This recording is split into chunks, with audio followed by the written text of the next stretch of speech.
Hello everyone, thank you so much for joining me again on another video. I am Sharanda, and just thank you so much for joining me and just tuning in.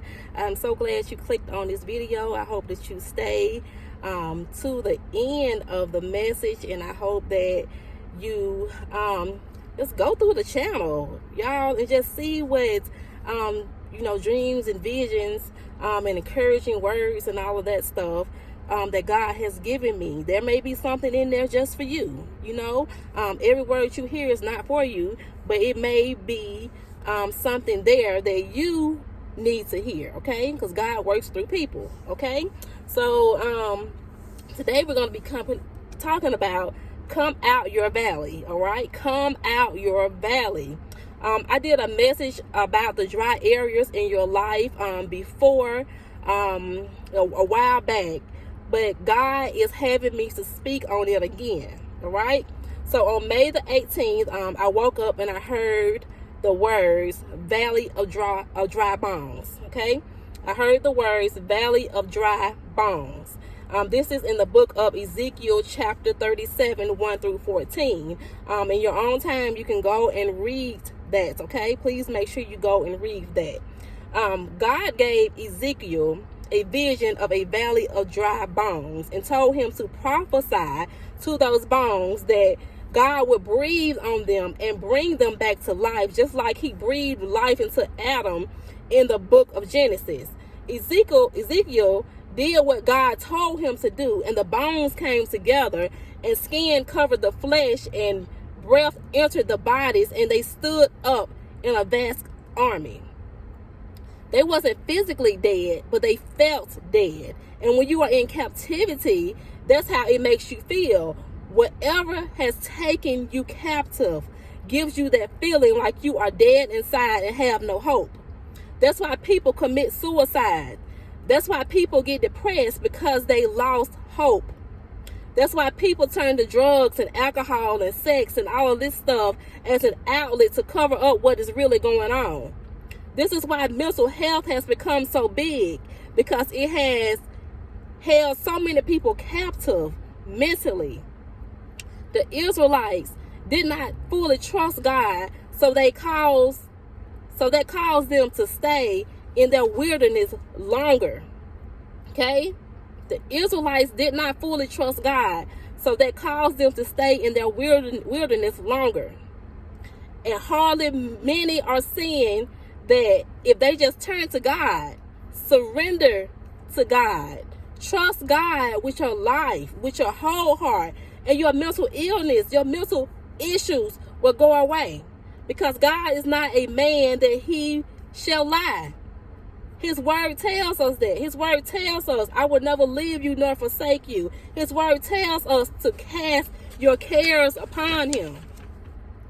A lot of things that we deal with on this earth, y'all, the answer is right there in the Bible. But many do not read the Bible. They don't study the Bible. They just take what the pastor says 1 or 2 hours on Sunday, and then that be all the God that they get. But that ain't enough. This world is crazy. Okay?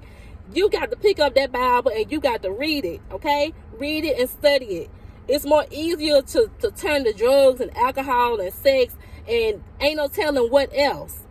That's more easier than picking up the Bible and finding your situation in it and applying that word to your life. If you want to hide something, put it in a book. Somebody said that. I don't know who said that, but that's a quote. But he said black people. But I'm saying all people, because it applies to all. The very book, the real book.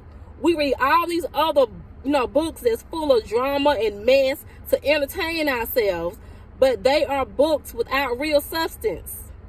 Okay? Read the Bible. Find your situation in it. Get out of that valley of dry bones. It is hope in every situation, okay? Just because you feel as though you have coping mechanisms, these coping mechanisms don't have lasting effects. You have to keep doing these things over and over. But the word of God has lasting effects. All you got to do is try him. Put your trust in him with your whole heart. Apply his word to your life. In Proverbs chapter 3, 5 through 8, trust in the Lord with all your heart and lean not on your own understanding. You know, your coping mechanisms is your own understanding. In all your ways acknowledge him, and he shall direct your path. Whatever you are going through, acknowledge him. He will show you how to deal with things instead of taking your own path, using these different coping mechanisms that don't last but only make things worse. Verse 7, do not be wise in your own eyes. Fear the Lord and depart from evil. Don't always think what you think is right to do is the right thing to do. Verse 8, it will be health to your flesh and strength to your bones. It will be health to your flesh and strength to your bones. When you depend on God fully, you bring good health to yourself instead of trying to always put matters in your own hands. Let his words breathe life back into you, okay? Without those coping mechanisms that don't last long. All right? We want those lasting effects, okay? Lasting effects, okay? So my name is Sharanda, and I will see you all in the next video. Please make sure you subscribe if you have not. And of course, I will see you all in the next video. I know you all will be tuning in for the next one, and I do have another one coming, of course, okay? So I will see you all in the other video, and I hope and pray that you have a wonderful day. Enjoy the rest of your weekend. I know today is Friday. This is the beginning of Friday, like Friday morning for me. But enjoy your rest of your time over the weekend, okay? And I'll see you all in the next video.